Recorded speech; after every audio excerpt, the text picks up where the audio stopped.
Good morning, everybody. I have the pleasure of welcoming you to this workshop.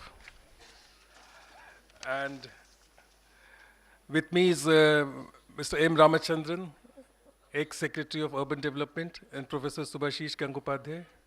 Both of them need no introduction. And I'll continue with the process. So,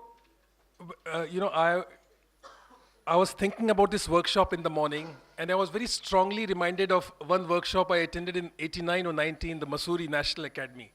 So Professor Bagicha Singh Minhas came in, and the workshop was on district planning in India, and he was chairing the session.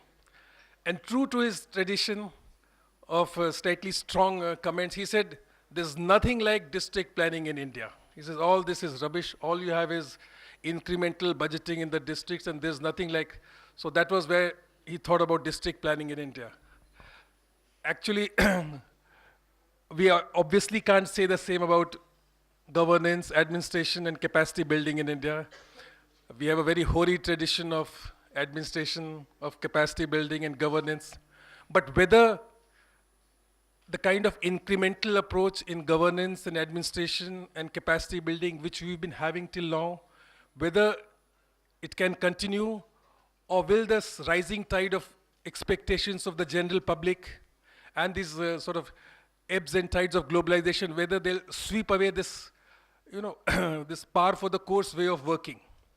And we have with us a very eminent person to take us through this administrative reform talk. And without further ado, I'll request Professor Ramachandran to take about 20 minutes, sir, for your presentation. Thank you. Thank you, Anand. There are 5 segments of my talk today. The first one relates to empowering our urban local bodies. Who takes the call? It's now a well-accepted fact that effective urban governance enhances efficiency of cities and towns by augmenting the level of urban infrastructure, which in turn creates conducive environment for attracting investments, both private and public. Infrastructure expansion in the absence of better governance does not translate into better service delivery and better quality of life.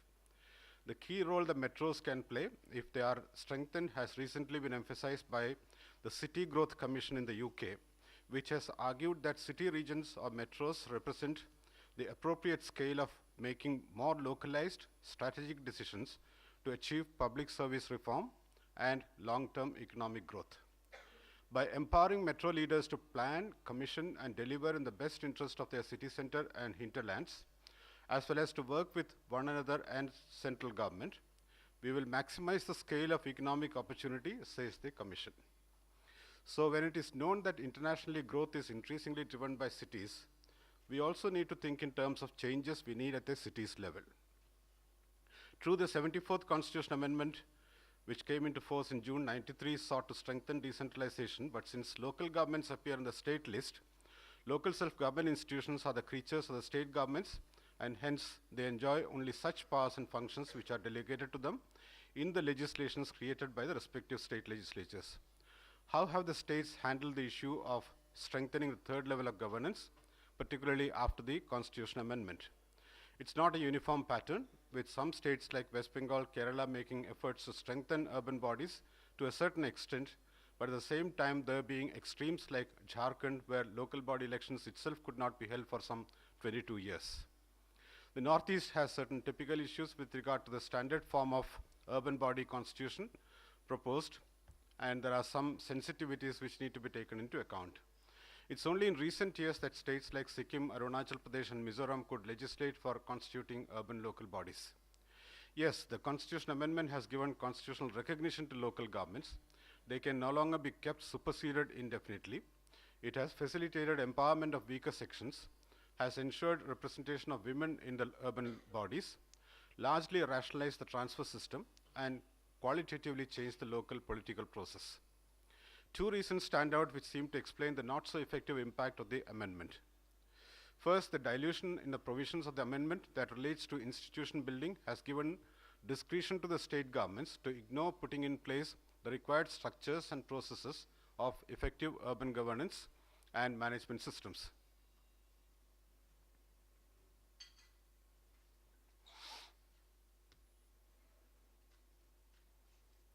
I touched somewhere, so I just lost out on the second. Second, even mandatory provisions of the Constitution are not implemented largely due to lack of will. So then, is it a question of fundamental issues between the state systems, and how powerful can the local representatives be? One of the key calls not yet taken is whether we need to, and are we prepared to have a system where the mayor or chairperson is directly elected or continue to be indirectly elected, and in either case, whether he or she is empowered. A state like UP had directly elected mayors for full 5-year term, but they constantly complained about having no powers. Mumbai experimented with the mayor and council system and then went back on it. Barring municipal corporations in West Bengal, Bihar, Rajasthan, and MP, where the mayors seem to be somewhat strong, corporations in other states do not have a system of political executives at the top. There are states which have reversed the system of directly elected mayors. The second Administrative Reforms Commission had recommended direct election of the mayor so that he will be insulated from the adverse impact of defections. But the question is, in a governance system where we do not have directly elected functionaries to the high offices, can we and will we opt for such a political executive? Madhya Pradesh is one state where the mayor and council system got replicated by direct election of mayor. There are instances where a directly elected mayor belonging to one political party was not even allowed to constitute mayor in council because another party had majority in the council. In West Bengal, the cabinet system is in place in the urban bodies that have chairmen in council system with indirect election of mayors and chairpersons. The relevant point for deliberation here is, if the units of local self-government are to be treated as institutions of self-government, then political executive system must be an integral part wherein power and authority must vest in the elected head. The high-powered expert committee for estimating investment requirements suggested that the local conditions should determine whether cities want to adopt a mayor in council system or an executive mayor system. But the spirit of single point accountability of the mayor as executive head of the city must prevail. This appears to be a relevant item to be taken up for discussion to determine future direction by the Niti Aayog, chaired by the Prime Minister, where all the chief ministers are actively involved. Shouldn't, in line with the center's initiative of sharing more resources with the states, the latter also consider devolving more resources to the urban local bodies so that the much required improvement in basic services and in governance can happen? The second segment is about initiatives of the central government. In continuation of the amendment of the Constitution, it has been the effort of the central government to motivate states to move forward in terms of gradually, steadily empowering the urban local bodies. The amendment itself created new hopes for a refurbished system of urban self-governance with a new structure, additional devolution of functions, planning responsibilities driven by local political process, new system of fiscal transfers, etc. It appended a new schedule of municipal functions in the form of 12th schedule and provided for intra-city decentralization in cities of more than 3 lakh population for bringing local governance nearest to the doorsteps of the citizens. It provides for constitution of state finance commissions every 5 years. By amending the terms of reference of the Central Finance Commission, the amendment required the Finance Commission to suggest transfers to local governments as well. The center also circulated a model municipal law in 2003, laying down the basic legislative framework, aiming at empowering the urban bodies consistent with the provisions of the 74th Amendment. This was to help state governments amend their municipal laws to reflect the changes in terms of the amendment itself and thereby improve city planning. Have a better property tax assessment system as well as structured system to levy user charges. A model Nagara Raj bill also was circulated so that institutionalization of citizen participation can happen through constitution of area sabhas and ward committees. Probably only the states of Bihar and Rajasthan have adopted the model municipal law. Andhra Pradesh is probably the only state which went in for legislation to provide for area sabhas. The second ARC revisited local government structure and suggested measures for further strengthening of urban bodies, as also for deepening of democracy at the local level. It highlighted two lacunae at the level of local government in urban areas. It provides to the average citizens very little role to play in their own governance, and it is not in a position to ensure accountability of the elected local representatives and the local bureaucracy.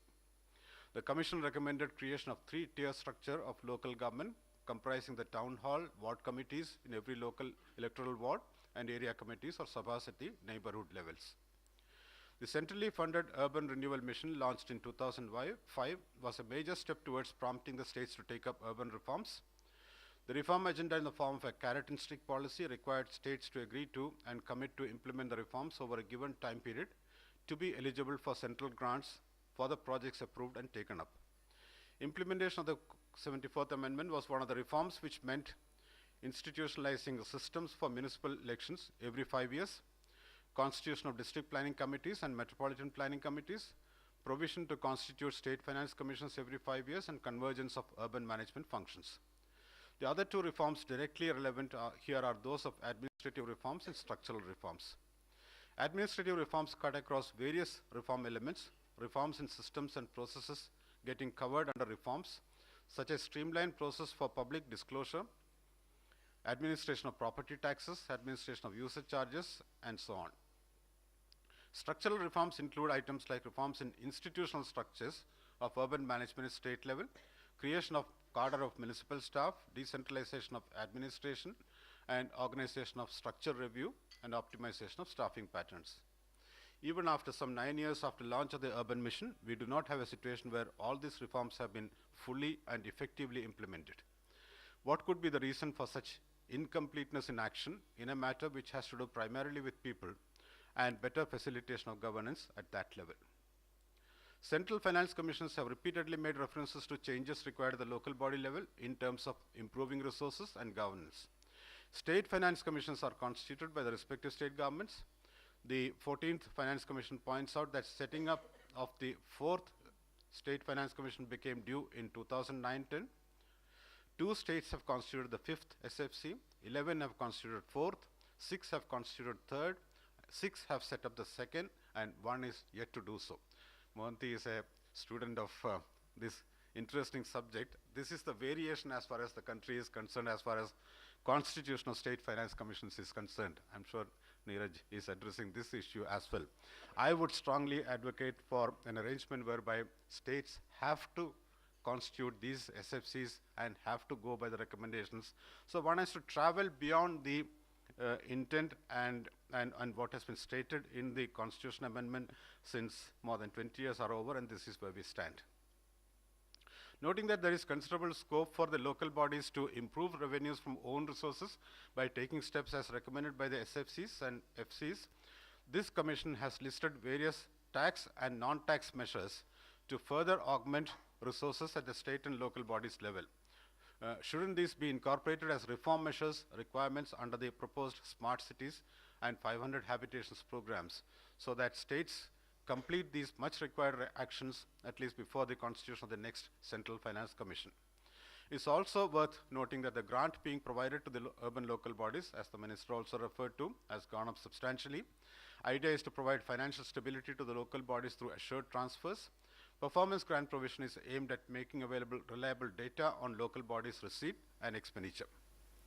The third segment is, are the states hesitant? 20 years after the constitutional empowerment took place, and with the central government highlighting the need for achieving the very purpose of the amendment, there is lot of action pending at the level of the states. What prevents the states from empowering the third level appropriately and devolving funds, functions, and functionaries? Can this be termed as inadequacy of the political will